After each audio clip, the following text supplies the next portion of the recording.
ओम दीदी, हरि ओम।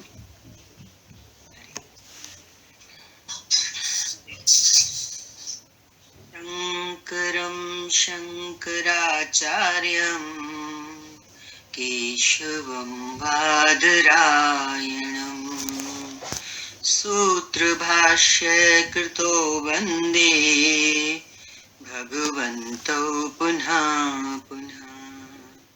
ईश्वरो गुरुरात्मेति मूर्तिभेद विभागिने व्योमवद्व्याप्तदेहाय दक्षिणामूर्तये नमः। श्री दक्षिणामूर्तये नमः।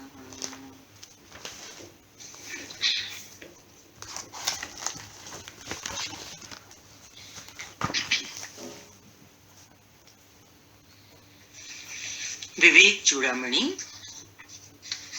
आज प्रारंभ करेंगे चौथा प्रकरण। हल्का सा याद कर लें, तीसरे प्रकरण में क्या चला था? याद है किसी को? बताओ। हाँ, चेष्टा बोल रहे हो आप? आत्मा सदैव आनंद स्वरूप है और अपनी पूरी वही शरीर और मतलब शरीर जो है वो आत्मा का भोगायतन है, भोगने का बर्तन है। और मतलब तीनों अवस्थाओं में हम गुजरते हैं और उस समय और बाकी मतलब ये सारा मेन अपने उनके चक्रों के बारे में चला था पूरा। और बाकी यही आया कि अहंकार के कारण ही मैं का अनुभव रहता है, तो उस पर काफ़ी अच्छा डिटेल चला था। और सुखी दुखी होने का कारण वो यही है कि अहंकार है। मतलब विषय अपने प्रतिकूल अनुकूल होंगे तो सुखी होंगे, प्रतिकूल होंगे तो दुखी होंगे, पर विषय में कोई आनंद नहीं है। ये बात लास्ट में एकदम एंड यही हुई थी कि जब अपन सुषुप्ति में होते हैं कोई विषय नहीं होता तो क्या रहता है? आनंद तो तभी भी मतलब वो तो परमानेंट वाला वो है ना। ये वाला लास्ट वाला पॉइंट सबसे अच्छा चला था कि हम जब विषय में कोई आनंद नहीं है और हम लोग संसार में रह रहे हैं तो विषय के आनंद कोई वो सोचते रहते हैं कि इनमें हमें कोई सुख मिलता है या आनंद मिलता है। तो एक्चुअली जो आत्मा है वही शाश्वत आनंद स्वरूप है। हाँ, तो लास्ट में चला था, आत्मा का एहसास बताया था कि कहाँ होता है। हमको सभी को होता है। ऐसा नहीं है कि संसार में जो लोग बैठे हैं उनको नहीं होता है, बस मालूम नहीं है कि वो मेरा आत्मा का स्वरूप है। वो एक झलक है जब हम सुसुप्ति में जाते हैं। तो हम लोग तो सत्संग में हैं, हम लोग इस जागृति में रहेंगे कि हर रोज रात को मुझे अपनी आत्मा का अनुभव होता है। क्योंकि जब मैं उठता हूँ गहरी नींद के बाद तो मुझे एक आनंद का अनुभव होता है। और शास्त्र ने क्या बताया कि वहां कोई विषय तो होता नहीं है। जैसे जागृत में किसी विषय होने से हमको सुख मिलता है, रसगुल्ला खाने से सुख मिलता है, किसी प्रियजन को मिलने से सुख मिलता है। लेकिन सुषुप्ति में तो ना कोई प्रियजन है, ना कोई पदार्थ है, कुछ भी ऐसा नहीं है। तब भी हम ऐसा सुख अनुभव करते हैं जिसकी हम कल्पना भी नहीं कर सकते जागृत अवस्था में। तो वो अलौकिक सुख, आनंद होता है वो। तो वो बहुत अच्छे से पिछले प्रकरण के आखिर में उसके ऊपर बहुत रोशनी डाली है शास्त्र ने कि सुषुप्ति में हमें एक झलक मिलती है अपनी आत्मा की। साधक उस झलक को पकड़ेगा और उसी के आकर्षण में अपने साधना के मार्ग में आगे बढ़ेगा तीव्र गति के साथ कि मुझे उस आनंद को, उस आनंद स्वरूप को पाना है। और पाने के लिए मुझे कहीं अपने से बाहर नहीं जाना, वो तत्व मेरे भीतर है। मैं आत्म स्वरूप हूँ, मेरी आत्मा आनंद स्वरूप है। बस मैं उसको भूल गया हूँ, मैं उससे भटक गया हूँ क्योंकि मैं सुखों को संसार में ढूंढ रहा हूँ। ढूंढना कहाँ था? भीतर। झील का दृष्टांत सभी को याद होगा। 9 लखा हार, वो आदमी झील में डूब डूब के, गोते लगा लगा के सर्दी में ढूंढ रहा है, लेकिन वहां उसको कितनी बार भी जाता है, छटपटाता है, नहीं मिला ना। फिर गुरु ने क्या बताया, संत ने आके, कि देख वो सुख, वो जो चीज तू ढूंढ रहा है वो वहां नहीं है। वो पेड़ के ऊपर इशारा करते हैं कि वो तो वहां है, वहां तो उसकी छाया है। तो संसार में जो हम सुखों को भटक रहे हैं, जिन सुखों के पीछे, वो तो सुखों की छाया है, मेरी अपनी आत्मा की छाया है, वो तो प्रतिबिंब है। मैं सुख स्वरूप आत्मा अनादि काल से हूं।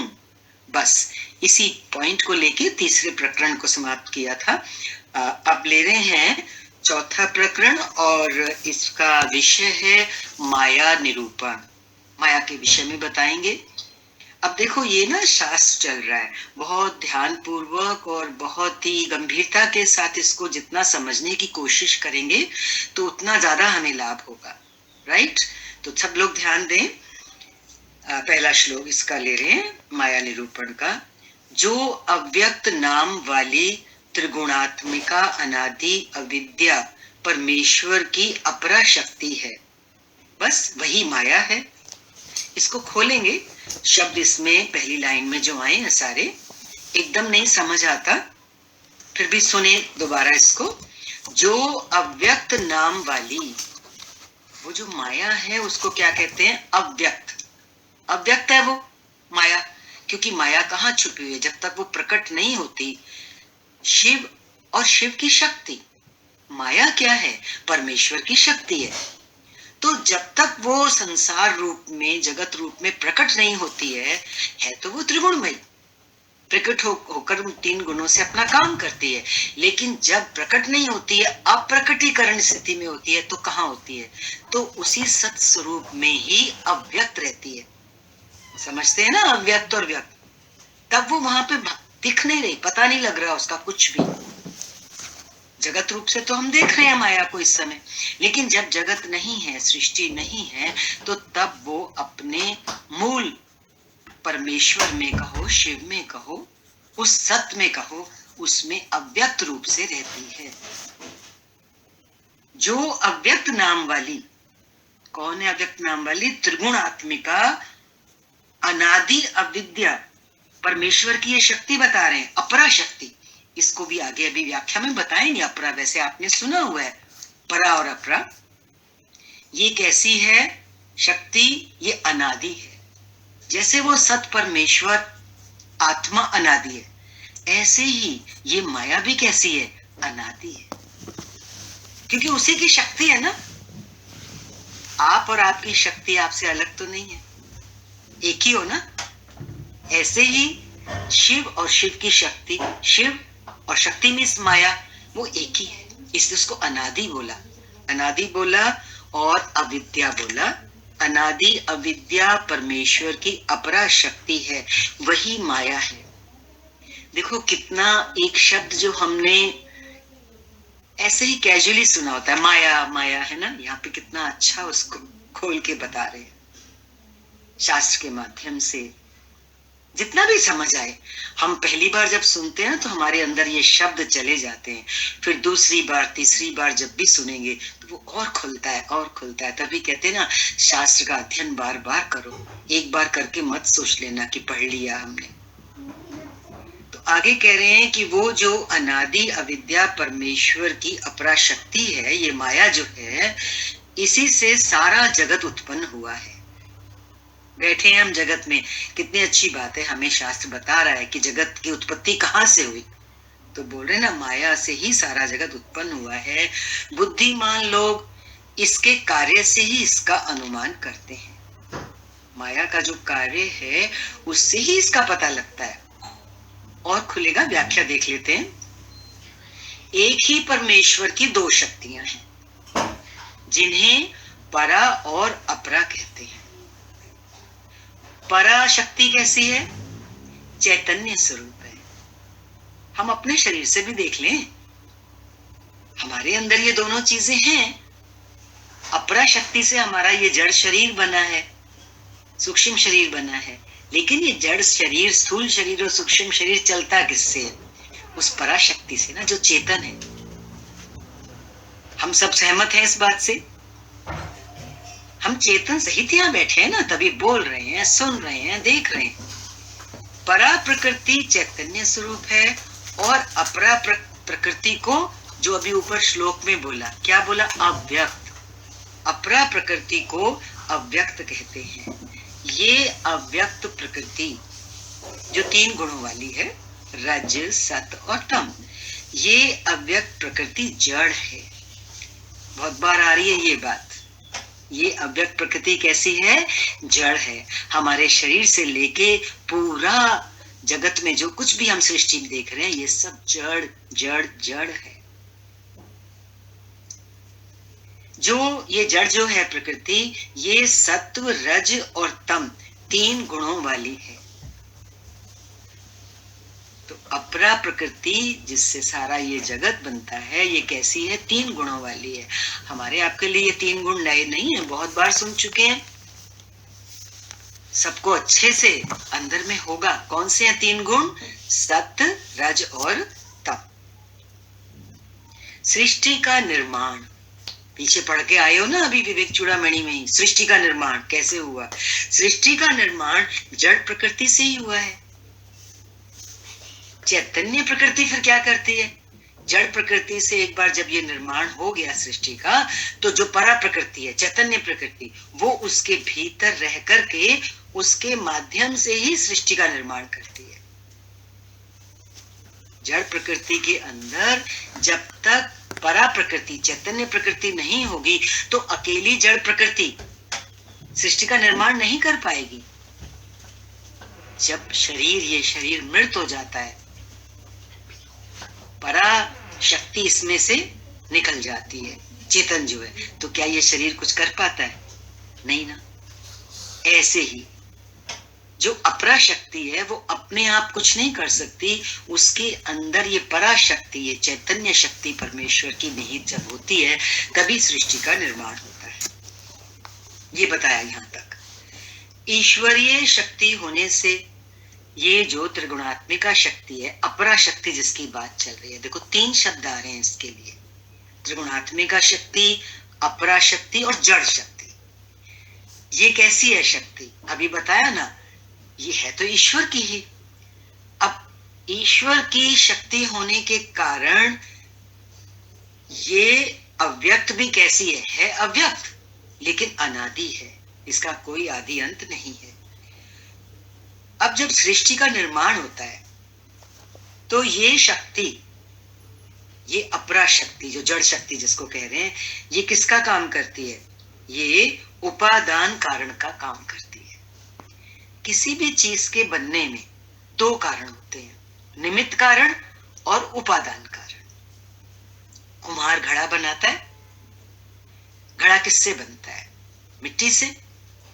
और बनाता कौन है? कुम्हार। तो मिट्टी जिससे घड़ा बनता है वो उपादान कारण कहलाती है, और जो बनाता है कुम्हार, वो निमित्त कारण कहलाता है। तो यहाँ पे क्या बताया? उपादान कारण किसको बताया? इस अव्यक्त अपरा शक्ति को। सृष्टि के निर्माण में ये जो अव्यक्त अनादि शक्ति है ईश्वर की, ये उपादान कारण का कार्य करती है। और क्योंकि सारी सृष्टि इसी का विस्तार है, चैतन्य आत्मा इसमें दिखती नहीं है। चहूं और जब हम देखते हैं तो क्या दिखता है? जड़ संसारी तो दिखता है ना। जबकि ऊपर बता दिया कि चैतन्य उसके अंदर रह करके, निहित होकर के ही इसका निर्माण कर पाती है, ये जो उपादान शक्ति है। क्योंकि कुम्हार ना हो तो मिट्टी से अपने आप को घड़ा बनेगा नहीं। ऐसे ये जो अव्यक्त अनादि जड़ प्रकृति है, ईश्वर की जो शक्ति है, ये अपने आप नहीं बना सकती, सृष्टि का निर्माण नहीं कर सकती। उसके साथ कौन होना चाहिए? निमित्त कारण भी चाहिए, कुम्हार की तरह। तो वो परमात्मा की पराशक्ति है, चैतन्य शक्ति है। तो कह रहे हैं, तो जड़ प्रकृति जो है वो है तो अब सारा विस्तार जो हमें दिखाई देता है चारों तरफ अपने शरीर से लेके, वो तो यही दिखाई देता है, जड़। तो इसलिए ध्यान देना, क्या बहुत अच्छी बात आ रही है इसमें। वो कह रहे हैं सृष्टि, क्योंकि सारी सृष्टि इसी का विस्तार है, अपरा शक्ति का, अविद्या का, माया का। तो वो कह रहे हैं चैतन्य आत्मा दृश्य नहीं है, चैतन्य आत्मा उसके अंदर बैठ के सारा काम कर रही है, लेकिन दिखती नहीं है। चैतन्य आत्मा, जैसे हम अपने शरीर में भी देखें तो हमें अपनी आत्मा दिखती नहीं है, ऐसे पूरे संसार में हमको, क्योंकि वो चैतन्य शक्ति दिखती नहीं है, इसके कारण अज्ञानी जन प्रकृति को ही सब कुछ मानकर उस चैतन्य आत्मा को भूल जाते हैं। हमने अभी इसीलिए बोला था कि थोड़ा ध्यान देना, हमारी और आपकी सबकी यही बात है। हम जब से इस दुनिया में आए या जन्म जन्मांतर से जब से हम आ रहे हैं, तो हमें क्या दिखता है? इस अपरा शक्ति का विस्तार, माया का विस्तार ही तो दिखता है चारों तरफ। अब जब चारों तरफ वो चीज दिखती है, वही दृश्य, वही नजर आ रहा है, तो क्या चीज नहीं नजर आ रही? बोलो। वो चैतन्य शक्ति जिसके बिना ये कुछ कर नहीं सकती। इसलिए मनुष्य इस प्रकृति को, इस जड़ को ही सब कुछ मानकर बैठा हुआ है। यही हालत है ना सबकी।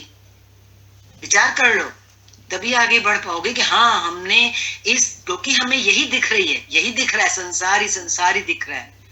और वो जो उसके अंदर सूक्ष्म रूप से आत्मा है, क्योंकि वो हमें नहीं दिख रही, तो हम उस चैतन्य आत्मा को भूल जाते हैं। भूलने का भी कारण बता रहा है शास्त्र। दिखता तो वही है ना। अब क्योंकि हम उसको भूल गए, उस चैतन्य को जो वहां है, जिसके बिना कुछ हो नहीं सकता, पर हमें क्योंकि दिखता सारा ये संसार है, हम उसको भूल गए। किसके कारण भूल गए? इसी के कारण भूल गए ना, जो दिख रही है। तभी इसको माया कहते हैं। माया माना क्या? भ्रम। माया माना क्या? जो भुला दे। ये तो सभी जानते हो आप। माया जो हमें भ्रम में डाल दे, हमें मोहित कर दे। माया मोहित करती है, यही बता रहे हैं यहां पर। इसी कारण इसको माया भी कहा जाता है। माया जो है नहीं, उसको माया कहते हैं। ये जगत है नहीं, पर सारा हमको पसारा इसी का दिख रहा है। हमको तो यही पक्का हुआ पड़ा है। और पक्का क्या हुआ पड़ा है? ये इतना पक्का हुआ पड़ा है कि वो चैतन्य का तो ख्याल ही नहीं आता सपने में भी कि वो भी है। झका रहा है शास्त्र। अव्यक्त ही व्यक्त होकर चैतन्य के साथ संयोग होने से सृष्टि निर्माण कार्य आरंभ होता है। अव्यक्त वो अपरा शक्ति, जड़ शक्ति जब व्यक्त होती है, प्रकट होती है, संसार का निर्माण होता है सृष्टि का, तो किसके साथ? चैतन्य के साथ मिलकर के इस सृष्टि का निर्माण कार्य शुरू करती है। माया निरूपण बता रहे हैं कि माया कैसी है। ये स्वयं जड़ होने से बिना चैतन्य के निर्माण नहीं कर सकती। ये सृष्टि का निर्माण ही नहीं हो सकता चैतन्य के बिना। खाली माया कुछ नहीं कर सकती। यहां तक ये बताया इस श्लोक में। अगला श्लोक देख रहे हैं। अब ये माया का निरूपण चल रहा है, तो वो बता रहे हैं माया कैसी है। ये माया ना तो सत है, चारों तरफ हमें दिख तो यही रही है, लेकिन ना ये सत है और देखो ना असत है। हम ये भी नहीं कह सकते कि ये माया असत है। दिख तो हमें यही रही है ना, सारा व्यवहार इसी में हो रहा है। तो ये इतनी अनिर्वचनीय चीज है माया जो है, कि ना हम इसको सत कह सकते हैं, क्योंकि ये रहती नहीं है। पल पल में, खिन खिन में तो ये चेंज होती है। तो कैसे कहें इसको सत? एक आदमी अभी बैठा है, अभी नहीं है, नहीं कह सकते ना सत। तो ये माया ना सत है ना असत है, और ना दोनों ही कह सकते हैं कि सत और असत दोनों कह दे। उसके लिए यहाँ एक शास्त्रीय शब्द लिखा हुआ है, ना ये उभय रूप है। उभय रूप मीन्स सत असत दोनों। ना ये दोनों, इसको दोनों भी नहीं कह सकते। ठीक इसी तरह से ना ये भिन्न है ना अभिन्न है। उस पराशक्ति से, ईश्वर से ना तो ये जुदा कोई चीज है, और ना ही ये उससे एकमेक है, अभिन्न है। और ना ही इसको हम भिन्न अभिन्न दोनों भी नहीं कह सकते, उभय रूप भी नहीं कह सकते। ये ना ये अंग सहित है और ना अंग रहित है, और ना उभयात्मिका ही है, किंतु अत्यंत अद्भुत और अनिर्वचनीय रूपा है ना। ध्यान दे, अनिर्वचनीय जो शब्द आया, मैं जीवन में बहुत बार सुना इस शब्द को। माया कैसी है, जिसके बारे में कुछ बोल नहीं सकते, वचन नहीं कर सकते, बयान नहीं कर सकते, अनिर्वचनीय। कहते ना वो सत्य है, ना वो असत है, ना वो भिन्न है, ना वो अभिन्न है, फिर क्या कहें, ना वो दोनों ही है, कुछ नहीं कह सकते। माया है ना, एक जादू है, तो कुछ कहना कठिन है उसके बारे में। यहाँ पे ये बताया, तो ये जो उसका रूप है माया का, ये कैसा बड़ा अद्भुत है। ठीक वैसे ही जादूगर जब जादू दिखाता है तो कैसा आश्चर्य होता है, वो ऐसी ऐसी चीजें दिखा देता है स्टेज के ऊपर जो हम विश्वास नहीं कर पाते अपनी आंखों पर, कि वाकई ये कर रहा है इस तरह से। किसी की गर्दन काट देगा, एक नोट से हजारों नोट बना देगा। ठीक ऐसे ही तो ये माया है, अद्भुत है, क्या क्या कर देती है। और फिर हम अपनी जुबान से इसका वचन नहीं कर सकते, ये अनिर्वचनीय है, वचन नहीं कर सकते, कुछ कह नहीं सकते इसके बारे में। अद्भुत है। आज समझ लें ये माया कैसी है, अद्भुत है, जिसमें हम बैठे हैं, शरीर से लेके जो कुछ भी विस्तार है हमारे संसार का, आश्चर्यचकित है। ये माया कैसी है, अहो आश्चर्य। बस हम आश्चर्य कर सकते हैं इस माया को देख करके। व्याख्या ले रहे हैं इसकी, प्रकृति उस ब्रह्म की ही एक शक्ति है। ब्रह्म परमेश्वर के लिए हमेशा आता है। देखो आज हमारा भाव है कि आपको ब्रह्म शब्द बोल के बताएं, ताकि आप लोग केयरफुली इसको समझें। ये ब्रह्म और भ्रम, क्योंकि कभी बोलेंगे हम तो भ्रम को ब्रह्म और ब्रह्म को भ्रम नहीं हम समझ गए। एक बा से शुरू हो रहा है और एक भा से शुरू हो रहा है।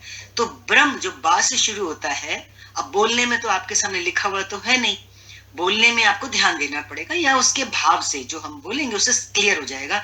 तो हमेशा केयरफुल रहें जब भी ब्रह्म शब्द आए या भ्रम शब्द आए। ब्रह्म आएगा परमेश्वर के लिए और भ्रम आएगा कंफ्यूजन के लिए, माया के लिए। तो यहाँ पे कह रहे हैं कि प्रकृति उस ब्रह्म की ही एक शक्ति है, जो जब अव्यक्त रूप से ब्रह्म में समाहित रहती है तो उसके 3 गुणों का प्रकटीकरण नहीं होता। माया 3 गुणों वाली है, तो जब वो परमेश्वर में ब्रह्म में अव्यक्त रूप से रहती है तो उसके ये तीनों गुण कैसे हैं, अप्रकट है, प्रकटीकरण नहीं हो रहा है। जब ब्रह्म में समाहित है तो उसके 3 गुणों का प्रकटीकरण नहीं होता, वे साम्य अवस्था में रहते हैं। साम्य अवस्था में तीनों गुण बराबर होते हैं। जब प्रकट हो जाता है, जैसे हमारे में चैतन्य शक्ति है, ये जड़ शरीर भी है माया से बना हुआ, तो हम तीनों गुणों के साथ बैठे हैं, सत्व रज और तम। ये साम्य अवस्था में नहीं है। किसी व्यक्ति के अंदर सत्व गुण ज्यादा होगा, रज और तम कम होगा। किसी के अंदर रजोगुण ज्यादा होगा, सत और तम कम होगा। किसी व्यक्ति में तमोगुण ज्यादा होगा तो सत और रज कम होगा। ऐसे समझ लिए 3 लेयर है। तो जो गुण अधिक मात्रा में होगा, बाहुल्य होगा जिस गुण का, वो गुण तो ऊपर आ जाएगा और 2 गुण नीचे दब जाएंगे। फिर साधना करते करते मान लीजिए किसी का तमोगुण ऊपर है, वो साधना करता है, धीरे धीरे वो रजोगुण में आएगा तो रजोगुण ऊपर आ जाएगा। वो फिर और परिश्रम करता है अपने साथ, तो रज और तम दब जाएंगे, उसका सतोगुण ऊपर आ जाएगा। तो इनमें गुणों में परिवर्तन होता रहता है हमारे जीवन में। तो जब ये अप्रकटीकरण स्थिति में होती है माया, ये 3 गुण जो हैं ईश्वर के अंदर, तो ये साम्य अवस्था में होता है, तब ये तीनों बराबर होते हैं, वहां ऊपर नीचे नहीं होते। उस स्थिति में उसे सत असत, जब वो साम्य अवस्था में होते हैं तीनों गुण ब्रह्म के अंदर, जब ये समाहित होती है शक्ति, तो वहां उसको सत असत या दोनों ही नहीं कह सकते। उसी ब्रह्म से ना तो इसे भिन्न कह सकते हैं कि ये माया उस ब्रह्म में जिसमें समाहित है अव्यक्त रूप से, ये उससे कोई अलग चीज है, नहीं, भिन्न भी नहीं कह सकते और अभिन्न भी नहीं कह सकते कि जी उसमें समाहित है, उसी में है तो वो उसी से एक है, अभिन्न है, ऐसा भी नहीं कह सकते। शास्त्र कह रहा है इसीलिए इसको माया कहा। और ना ही इसको भिन्न अभिन्न, सत असत दोनों ही कह सकते। तभी ऊपर एक शब्द आया, याद रखना, माया कैसी है? अनिर्वचनीय। कैसी है माया?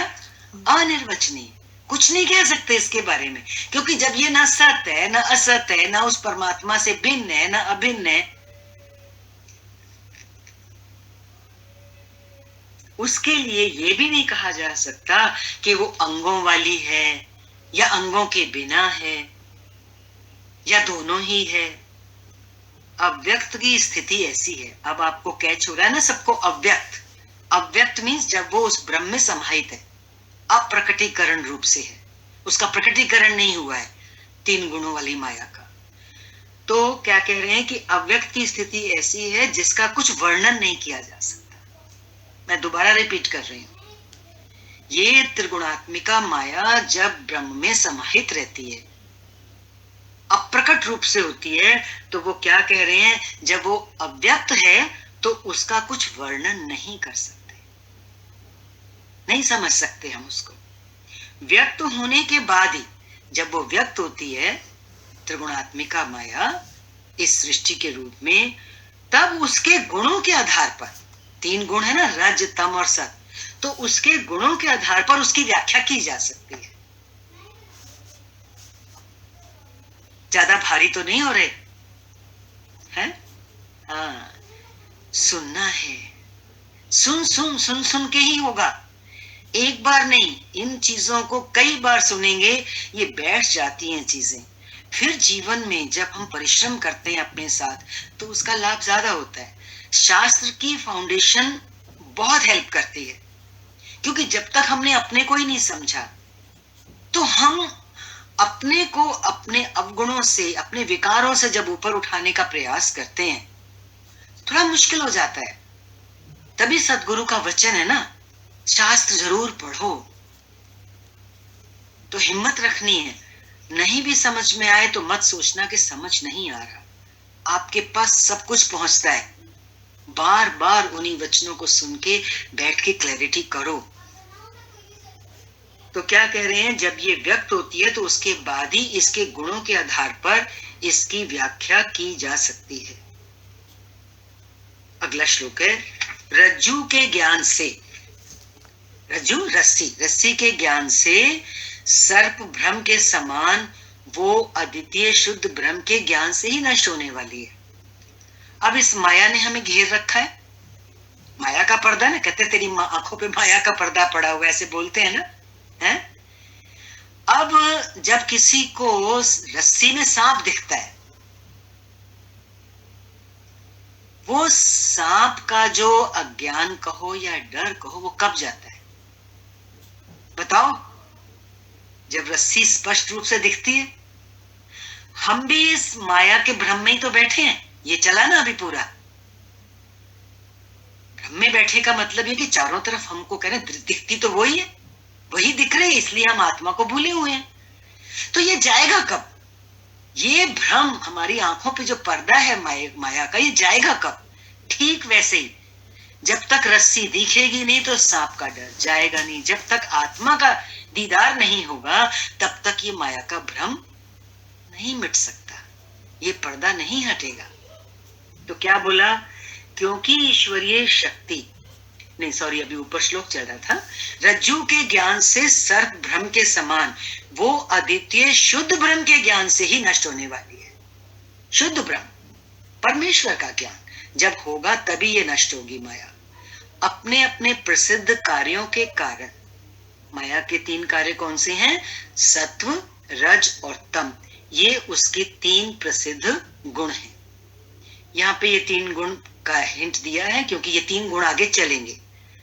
इस श्लोक की व्याख्या देख रहे हैं, ये प्रकृति क्योंकि ईश्वरीय शक्ति है और अनादि है, इसका कोई आदि अंत नहीं, और सारी सृष्टि इसी का विस्तार है। इसलिए मनुष्य को ये भ्रम हो गया है कि प्रकृति ही सब कुछ है, संसार को ही सब कुछ मान के तो मनुष्य चल रहा है ना। कोई बड़ी बात नहीं है, क्योंकि हमें दिख ही वो रहा है। पर आज इतना जरूर समझ लें, क्यों इस जो ये सब कुछ हमें दिख रहा है, इसी ने हमारे उस शुद्ध ब्रह्म तत्व को ढक दिया है। हम उसको भूल गए हैं और उसी कारण हम दुखी सुखी हो रहे हैं। तो कम से कम अपने दुख और सुख के कारण को तो समझ लें। हमारे दुख सुख कब मिटेंगे ये तो बाद में बात आएगी ना, पहले उस कारण को तो पकड़ लें कि इसने हमारे उस शुद्ध ब्रह्म स्वरूप को ढक दिया है, इसलिए हम दुखी सुखी हो रहे हैं। जिस प्रकार रस्सी के दिखाई देने पर मनुष्य को उसमें सर्प की भ्रांति हो जाती है,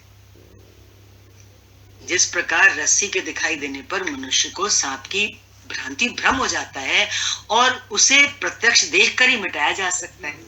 जब तक उसके ऊपर टॉर्च रोशनी नहीं डालें तो उसका वो जो भ्रम है वो दूर नहीं होता। प्रत्यक्ष जब वो देख लेता है रोशनी डाल के ये रस्सी है, तब उसका वो भ्रम जाता है। उसी प्रकार प्रकृति के इस भ्रम को, भ्रम और ब्रह्म दोनों आ रहे हैं यहाँ पे, प्रकृति के इस भ्रम को, माया रूपी भ्रम को ब्रह्म के ज्ञान से, परमेश्वर के ज्ञान से ही नष्ट किया जा सकता है। जैसे वहां रस्सी पे रोशनी का, रोशनी मीन्स ज्ञान, वहां रोशनी आई तो रस्सी दिखी, ऐसे ही यहाँ ब्रह्म ज्ञान, ब्रह्म रोशनी, ब्रह्म के ज्ञान से ही इस भ्रम को मिटाया जा सकता है। भ्रम को, इस कंफ्यूजन को, डाउट को, माया से जो पैदा हुआ है हमारे जीवन में, इसको दूर करने का उपाय प्रत्यक्ष दर्शन के अतिरिक्त अन्य कोई नहीं है। प्रत्यक्ष दर्शन करना पड़ेगा उस परमात्मा का, तभी ये भ्रम हमारा जाएगा। जैसे प्रत्यक्ष दर्शन उस व्यक्ति को सर्प का हो, उसको रस्सी का जब प्रत्यक्ष दर्शन हुआ तभी उसका सांप का भ्रम गया ना, उससे पहले तो नहीं गया। ऐसे ही हमारा भी जो ये माया की भ्रांति हमारी आंखों पे पड़ी है, हमारे सामने हमें ढक के बैठी हुई है, ये तभी दूर होगी जब हम प्रत्यक्ष दर्शन करेंगे उस परमेश्वर का, उस ब्रह्म का। प्रकृति 3 गुणों वाली है, सत रज और तम, अर्थात 3 प्रकार का इसका स्वभाव है। किसका? माया का, जिसके अनुसार ये कार्य करती है। माया 3 गुणों के अनुसार कार्य करती है। इसके कार्यों के अनुसार ही जैसा कार्य वैसा उसका, उसकी पहचान हो जाएगी। इसके कार्यों के अनुसार ही इसके विभिन्न गुणों की पहचान होती है कि कौन सा गुण कार्यरत है। कार्य देखना पड़ेगा तब गुण का पता लगेगा। इन 3 गुणों को, जो माया के गुण हैं, इन्हें जानने का और कोई दूसरा उपाय नहीं है। इसमें इतना बताया कि इन गुणों की जानकारी कैसे होगी, कैसे पहचान होगी इन गुणों की, इसके कार्यों के अनुसार। ये आगे चलेगा, तीनों गुण आएंगे, इनकी पहचान बताई जाएगी। आज के लिए इतना ही। हरिओम। ओम पूर्णमदः पूर्णमिदं पूर्णात् पूर्णमुदच्यते पूर्णस्य पूर्णमादाय पूर्णमेवावशिष्यते। ओम शांति शांति शांति।